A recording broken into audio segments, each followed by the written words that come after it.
is going on, everyone, and welcome back to Kart 63, or if it's your first time here, welcome. Thank you very much for stopping by and checking out my videos on kart related topics. If you didn't mind, somewhere in the video, hit a like on the video, maybe subscribe to the channel if you find this information useful to you.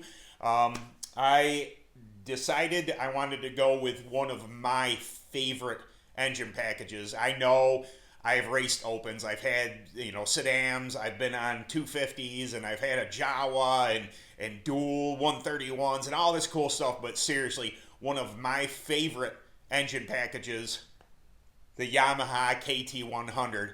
I haven't the foggiest why this is not a dead class, but just it's kind of niche. Different areas of the country, Pennsylvania, the Northwest has some. We have a little bit up here in the Northeast. It seems to be almost completely dead down south. I don't understand it. They're two strokes. They're angry bumblebees. They're, I'm not saying anything against the clones at my local track, but I'm routinely faster than them. It's because, a good KT100 is, about 18 horsepower-ish, so they're faster than clones. I think they're a riot. Two-stroke racing is a riot. I don't know why the class died. There are a billion of these engines just sitting on people's shelves, and they refuse to run them. I don't understand. I don't get it, so I kind of thought I'd do a video on this. I'm going to talk about some of the basics. Am I going to be absolutely correct on some stuff? No. I am, I'm seasoned in the KT100. I'm also very much a rookie because I took a huge break. We started racing KT100s, my dad and I, back in 2003, I believe. And then we raced 2003 to about 2006 at our local track at Paradise Speedway in Geneva, New York, with the KT100 class, but then got into, UAS and open racing and stuff like that. Then I came back to it last year and ran almost the entire season up there.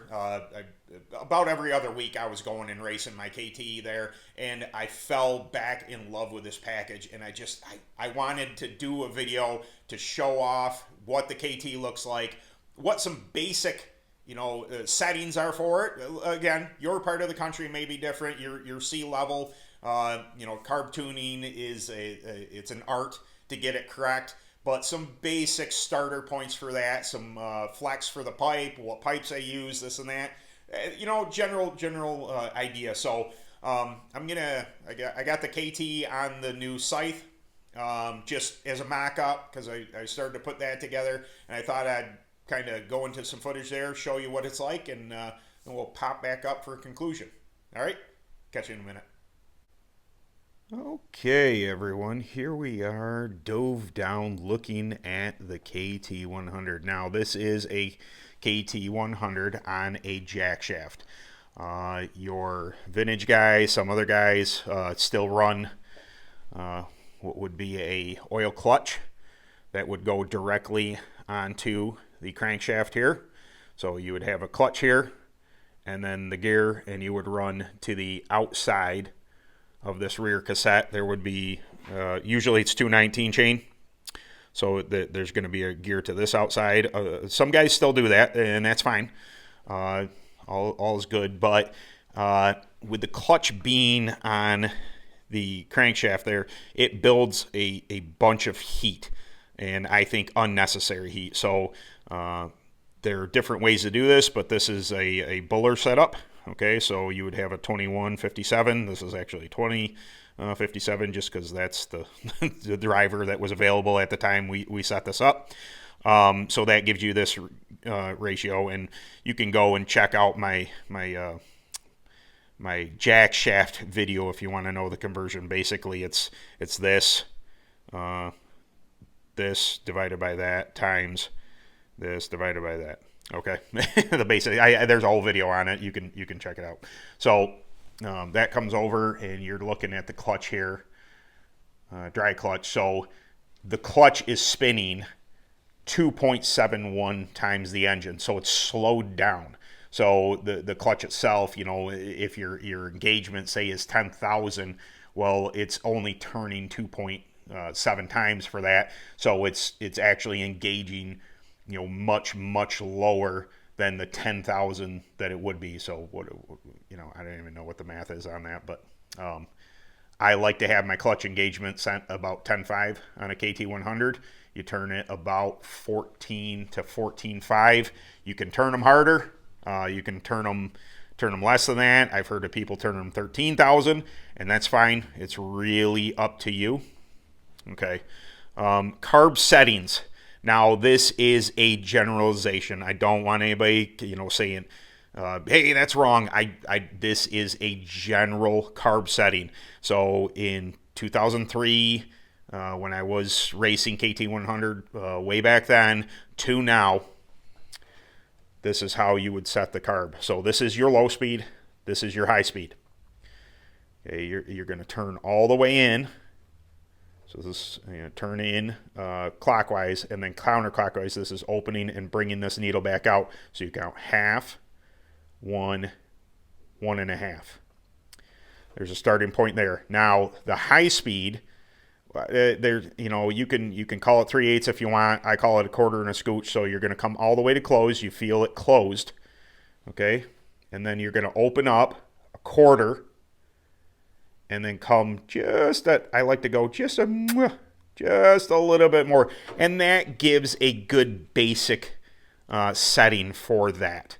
Again, carb tuning is its own thing. You're going to determine, by head temperature, which is what most people run.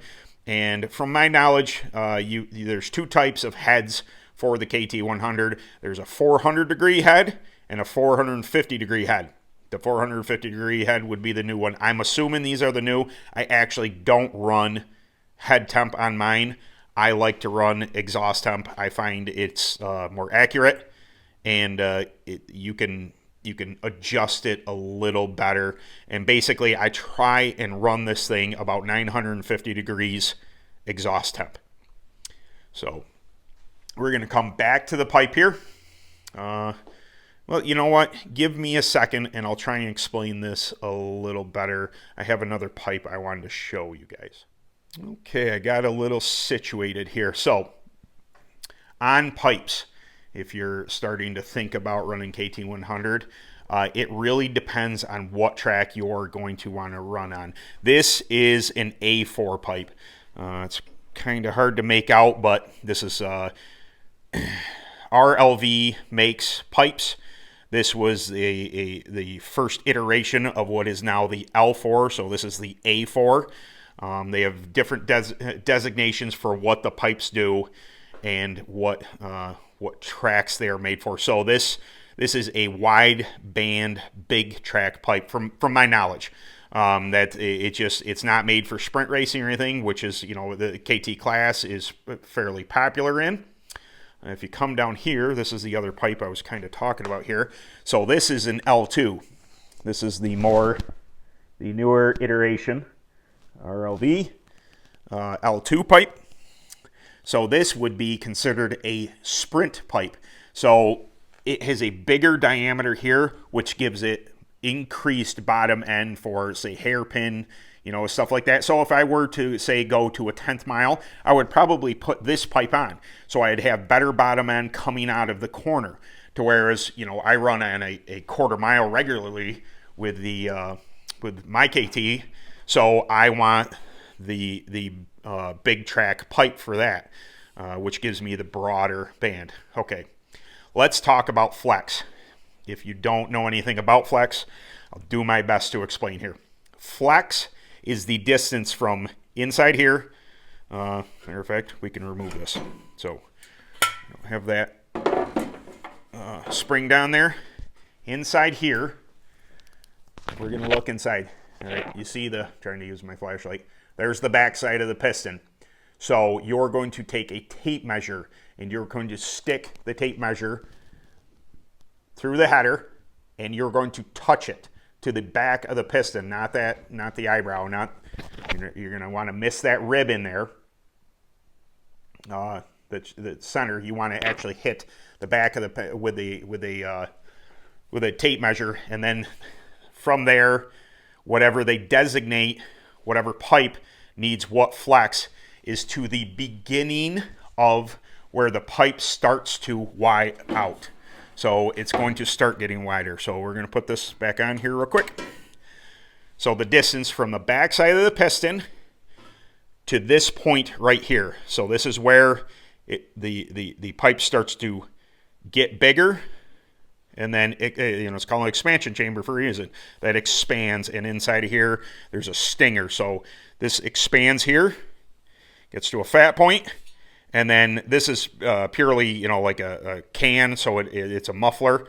But this comes back down into a skinny thing that's called the stinger that's inside the can.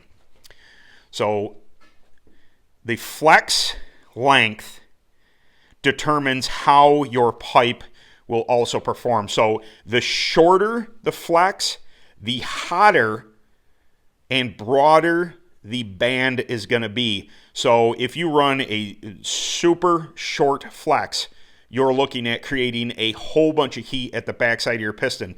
That's probably not the best. Now, it's going to create tremendous power, but it's going to be volatile. Your band is going to be big. It's going to be very usable horsepower, but again, the heat you're building inside the engine is something you're going to want to try and stay away from. So it was written on this pipe when I got it for my friend JLab that this would take a 7.5 inch flex. So the distance between, again, the backside of the piston and here where the pipe starts to expand, he wanted 7.5 inches.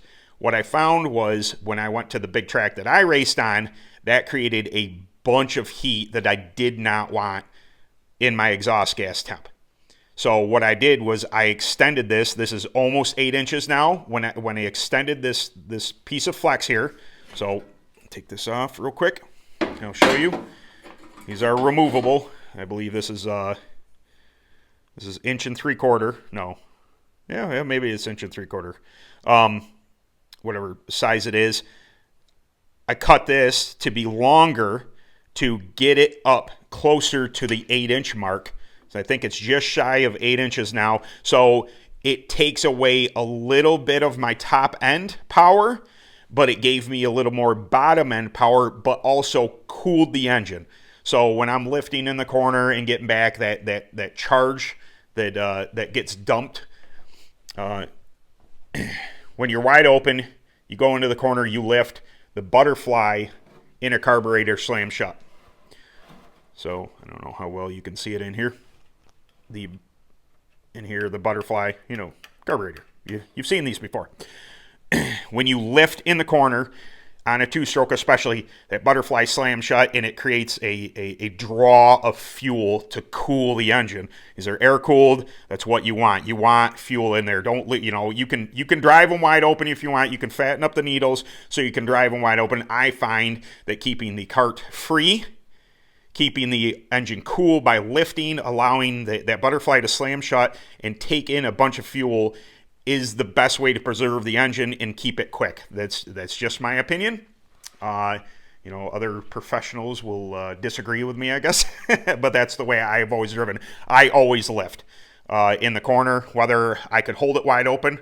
Again, it's only 18 horsepower. I'm used to opens, YZ250, YZ270. I'm used to a whole lot more horsepower. So could I drive around a track wide open? Absolutely. I'd rather keep the chassis free and the engine cool, so I lift on purpose to keep the engine, with me, because you can't win races if you're blowing them up. I don't know if anybody doesn't know that tidbit of information, but I'm giving that to you. So back here, again, this is a mock-up, so you're going to want a pipe cradle. This is obviously not long enough. I'll wander over here real quick. Sorry, the shop is a bit of a mess. I've been building stuff, but I have a longer off my rear bumper. Comes up. There's multiple ways to hang a pipe, but this is the pipe cradle actually for the Kt100. I just haven't transferred it over yet. But yeah, that's basically the deal with the Kt100. And as I closed out to go talk to you guys, and I remembered one more thing I did not cover. Oil. You pre-mix fuel for your KT100. So this is a two-stroke. It needs oil. You know, it doesn't have crankcase oil like a clone would, like a four-stroke would. You need to pre-mix the oil with the gas that you're going to be running. So fuel-wise, I just use pump gas. I get the ethanol-free version. So I have a couple places around me just to eliminate some of that. And honestly, if you're gonna run ethanol, I highly suggest of putting a little bit of marbled mystery oil in there, maybe a little stable. I'm not sure what that's gonna do to the octane rating. So if you're at a club race or something like that, be very careful. Usually in that case, they're gonna designate a gas station that you would get your fuel from, or if you're running something like VP, 110, something like that. I don't personally run that. I run gas station gas. I just run ethanol free. And as long as I've been racing two strokes, I've been using Blendzall. I strayed a little bit here and there, maybe a little red line, decent stuff, stank. That was a ester based. At one point in time, I ran some Maxima. I believe it's 927. Real good stuff in itself. But there comes a point where you just realize I have never had a problem with oiling with my favorite oil. Why am I straying for that? So I love the smell of Blendzall. I think the performance is great on Blendzall. So I do run that.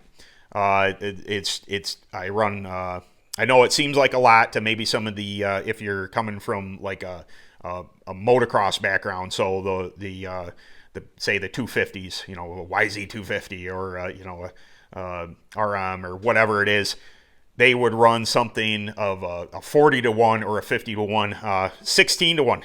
8 ounces of oil per gallon is what I run. You can run a little bit less. You can run a little bit more. Oil does not make power, or so I've been told, but I'd rather have more lubrication there and not need it than need it and not have it.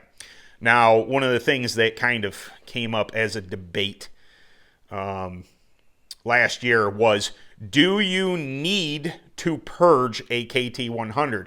Now, technically, no. A lot of people don't. Now, here's the theorem of why you want to purge your KT100. You're going to want to get something synthetic. I'm going to just kind of come back here, and this is Redline. So this is a synthetic base. The concept is that, all right, you've run your engine. All right, you're running 400 degrees head temp. You're running 950 degrees exhaust temp. You finish the race. You come off. The castor that is inside the engine is going to cook on the components. So all your bearings, your top and bottom rod end bearing, your crankcase bearings, stuff like that, that heat is still in the motor, and it's going to cook and adhere itself to the metal components. Now, if you mix up a heavy synthetic oil to some gas and then run it down, you're essentially not going to have the excessive heat that you had racing it, and you're going to replace that oil that it would have cooked on there. You're going to break it up, and it's going to replace it with a synthetic for storage. Now, I do purge my KT100s. Whether or not you agree or disagree with that, that's really up to you. It's never hurt me, and I've heard it numerous times. My Kart owner is one of those people. Some other people that I trust, they say purge your KT100. I also know people that have for years never purged their KT100 because you're running on gas, because there's already oil in there, and their engines have been fine as well. So it's a little extra step that I go through. Is it necessary? It's really up to you. It's not a bad idea by any means, so leave that up to you, I guess. All right? Okay, now we're going to go up top, and we'll close out. So, there you go. That is the KT100 and everything that I could kind of think of to cover in this video. I kind of came up with an idea as I was doing that. I have some footage It's down in this playlist. If you ever are looking for old videos last year when I was racing some open racing KT100, I'm going to probably put a clip after I'm done talking here of me running the KT100. And one of the things I wanted to showcase was off the start. This is a common practice. So when you go to take off, right, you have your settings, what I said, a quarter and a scooch on the high side, turn and a half on low side. When you take off, you're gonna nab the throttle, let it take off, and come to speed. And as you're getting up to speed, you're going to open up the low speed a half a turn. It's just gonna help. So when you go into the corner, you lift off the gas, that butterfly slams shut, and it allows fuel to purge into the system to keep your engine a little cooler. So this is something that I wanted to address. If anybody was wondering why does he have his arm draped over there and doing that, the one thing about this practice is that if there's a caution, you have to remember to lean that back down that half a turn, or else it's really going to be, it's probably going to be more fuel than you need for takeoff again. It's probably going to bog on you. So again, I hope you enjoy these videos. I really do appreciate everybody stopping by and checking them out. And I guess I'll see you in the next video. Catch you later.